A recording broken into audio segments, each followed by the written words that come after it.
On this 4th of July holiday weekend, we honor all those military members who served and fought for our freedom. In this week's So Minnesota, Joe Mason has the little-known story of an Army horse who made his mark in the military a century ago.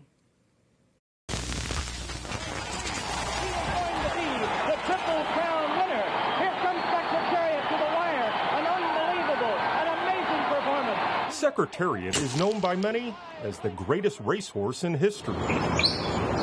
A small grave and white picket fence at Fort Snelling marks one of the smartest horses in history. There was only one Secretariat, but in a way there was only one Whiskey as well. Bill Convery with the Minnesota Historical Society knows the untold story of Whiskey, the U.S. Army horse. Whiskey the horse was one of the great celebrities in Minnesota history, and it's a story that I hope more people learn about. When Whiskey arrived at Fort Snelling in 1921, he was rebellious and wild. And no one wanted anything to do with him. He was 10 years old and kind of ornery, and they said he could kick a hole in a battleship. Everything changed when Whiskey met Lieutenant William Hazelrig, who spotted a diamond in the rough. But Lieutenant Hazelrig took the time to work with Whiskey and to talk with him and get to know him, and they formed an incredibly tight bond over time. Lieutenant Hazelrig started training Whiskey, and soon the horse proved he wasn't a one-trick pony. Whiskey was smarter than your average horse, and he could play dead. He could take colored handkerchiefs out of Lieutenant Hazelrig's pocket. He took the lieutenant's hat off and put it back on. He was a champion jumper as well. He could jump anything. He jumped over soldiers and picnic tables. He could jump through flaming hoops. He even performed in theaters in vaudeville in Minneapolis. So he was well enough known to headline his own theater acts.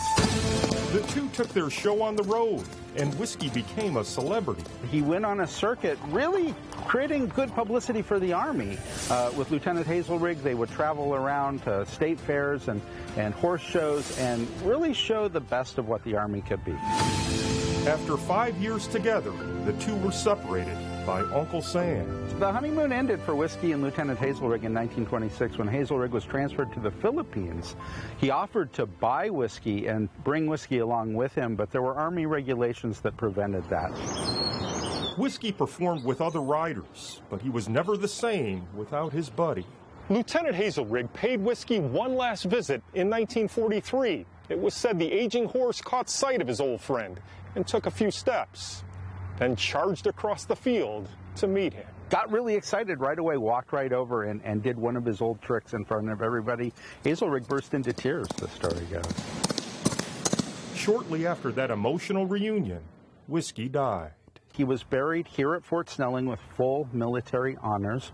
Ironically, only 1 year before, the Army had phased horses out completely. So he was the last of those old Army steeds that had held the tradition of the Army, you know, as long as there were soldiers in the United States. The old horse stable where Whiskey lived still stands. Even decades after his death, some leave flowers at Whiskey's grave.